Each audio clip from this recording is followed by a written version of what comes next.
How did a canine companion keep Steve-O sober? Where did the part-time stuntman and full-time troublemaker get his unmistakable voice? And did he really go to clown college? This is the untold truth of Steve-O. For Steve-O, the path to Jackass stardom began long before the show itself. He told Forbes that he first began experimenting with videotaping when his dad won a camera from a golf tournament while the comedian was still a teenager. Steve-O took the camera from his dad's closet and used it to film skateboard tricks with his friends, discovering that he had a real knack and passion for filming in the process.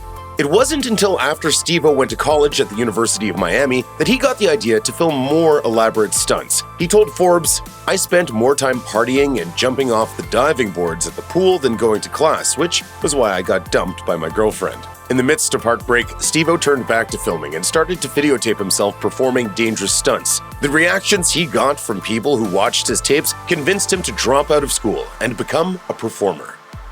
Steve-O's stint at the University of Miami wasn't the end of his education. He later attended the Ringling Brothers and Barnum and Bailey Clown College with 32 other classmates. Steve-O told Graham Bensinger that he got the opportunity to work alongside another group of clowns on a cruise ship. The job only lasted a season though because, quote, there was a clown mutiny. The other clowns didn't get along with Steve-O, and they all threatened to leave if he returned for another season, so the management fired him. Luckily, the job also gave Steve-O the inspiration for a major stunt. Standing on stilts, Steve-O would light his clown suit on fire, then have a unicycler ride through his legs while a skateboarder jumped over his head and threw a fireball that he spit out of his mouth. For the finale, he'd chug a beer and tip over. Steve-O called Jeff Tremaine to pitch the idea, and they filmed the stunt as a pilot for MTV. The station refused to air the stunt, but liked the idea and Steve-O enough to create Jackass. Who knew that being an over-the-top stuntman could land you in jail? Steve-O found out the hard way in July 2002 when a performance at a nightclub in Louisiana nearly landed him behind bars with a felony. Two of the stunts in Steve-O's performance came back to bite him. First, he received a principal to second-degree battery charge for presiding over a stunt that ended in a club bouncer knocking a college student unconscious. Then he got a felony obscenity charge for stapling his scrotum to his thigh. After much negotiation, First Assistant District Attorney Mark Rhodes said that the prosecution agreed that Steve-O hadn't been an active participant in the battery and that his scrotum stapling was, quote, more than likely protected under free speech when conducted in front of paying adult patrons. Steve-O avoided charges and a trial by agreeing to be on a probation for 1 year, donate $5,000 to a local shelter for battered women and children, and to never perform in Terrebonne again. The Louisiana incident wasn't the last time one of Steve-O's stunts led him into legal troubles. In fact, he was arrested again in Sweden just a few months later. This time he swallowed a condom full of marijuana and snuck it through customs as a stunt for the Don't Try This at Home show he and his fellow Jackass members were performing in Stockholm. Steve-O's fans know him as a stuntman, and some even know him as a stand-up comedian, but not many people are aware of Steve-O the rapper. Back in 2011, he recorded and released the album The Dumbest Hip-Hop to not much fanfare at all. The CD included a bonus DVD of more Steve-O content and a poster of the album cover that read, "Never before has a rapper been so dumb." With tracks like Crack Cocaine and Popping Off, it's no surprise that Steve-O's album didn't break the charts, but that was likely never his goal to begin with. Even Steve-O's fans more or less forgot the album entirely the moment it was released. Steve-O never released a follow-up album, and it doesn't seem likely that he ever will, but fans can always go back and enjoy one of the stranger moments in the stuntman's career for themselves. Steve-O went through a massive lifestyle change in the late 2000s. After years of performing wild stunts partially fueled by drugs and alcohol, he decided to get sober. And he's maintained that sobriety since 2008. When talking about it, Steve-O makes what was likely a lengthy and difficult decision seem totally simple. He told Men's Health, "Here's what got me motivated to change. I hit a wall. I really reached a point where, thank God, my life got so bad that I had to surrender to the process of recovery."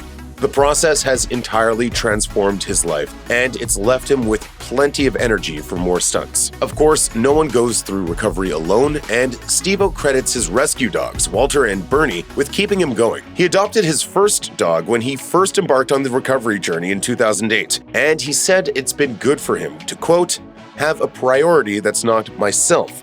Since then, Steve-O's dogs have become his closest friends. They've helped to deepen his connection with animals in general, and that's become a major part of his life.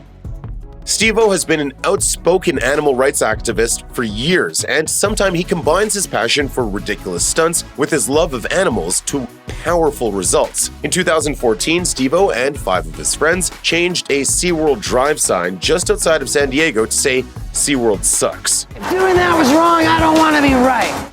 That got people talking. Not as much as Steve-O might have wanted, so the following year, he upped the ante.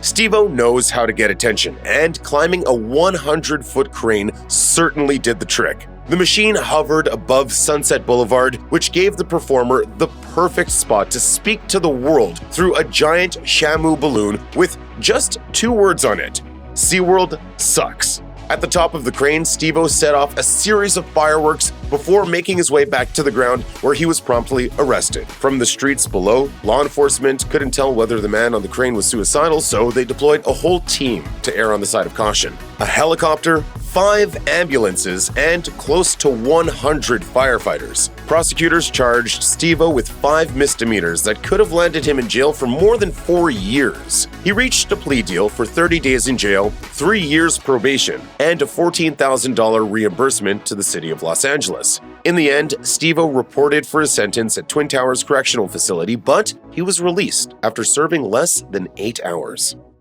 In addition to fighting for animal rights with attention-grabbing public displays, Steve-O also altered his own lifestyle to align with his values. He told Us Weekly that he became a vegan shortly after he started his recovery, and the decision impacted way more than his diet. He said, "I think it's benefited every area of my life."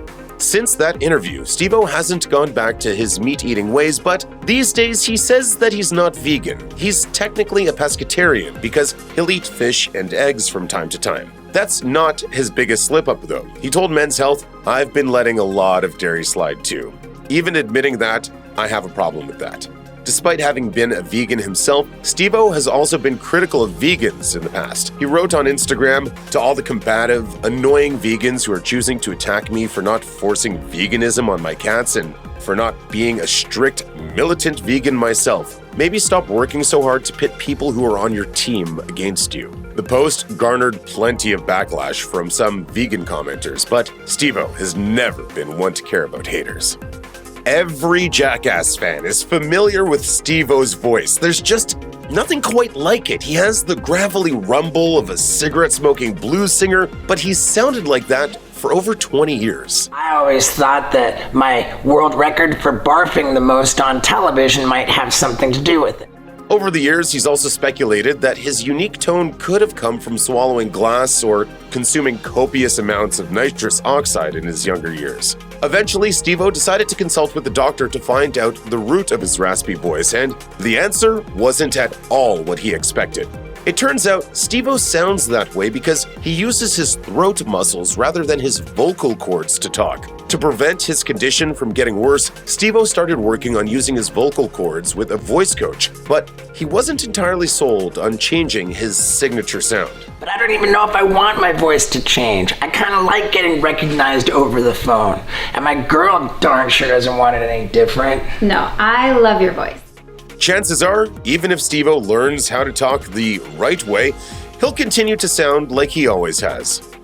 After making his name as a stuntman, Steve-O decided to stretch his abilities and try out a new career path. He began working as a stand-up comedian in 2011, and he spent the past decade touring various shows and approaching stand-up with the same determination he once aimed at his stuntman ambitions. Steve-O has completed 2 comedy specials, Gnarly, which was the first special he took on tour, and The Bucket List, which he began touring just as the coronavirus pandemic shuttered venues across the country. His stand-up acts have always incorporated some of his stuntman roots, but The Bucket List takes things to a whole new level. Notably, he incorporates footage of brand new stunts and stories into his act, creating a multimedia experience for the audience.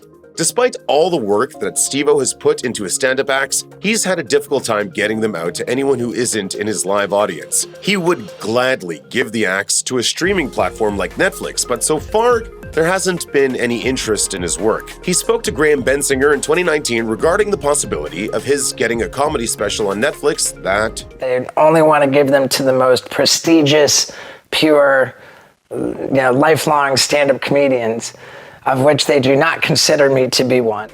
In the same interview with Graham Bensinger, Steve-O explained that he and his fiancée Lux Wright met on a job that never ended up seeing the light of day. Even though the project ended up being a failure, it gave Steve-O the opportunity to meet the love of his life. The two of them don't plan on ever having kids, but they still have big plans for their future, opening an animal sanctuary where they'll eventually be able to live when they retire. You don't have to know us very well to know that we love animals.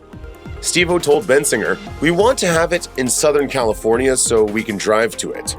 Ideally, it would also operate as a bed and breakfast that would give people the opportunity to stay longer and develop deeper relationships with the animals they're visiting." Steve-O said he hopes it gives people pause the next time they go to eat an animal for dinner. He went on to explain in the long term, the sanctuary would also become a daycare for children with special needs. Steve-O's nephew has Down syndrome and autism, and he has witnessed the stress his sister is put under while trying to manage her career and take care of her children. He wants to be able to give back to parents with similar struggles, and his fiancée is more than happy to create that legacy with him. Check out one of our newest videos right here. Plus, even more Looper videos about your favorite celebrities are coming soon. Subscribe to our YouTube channel and hit the bell so you don't miss a single one.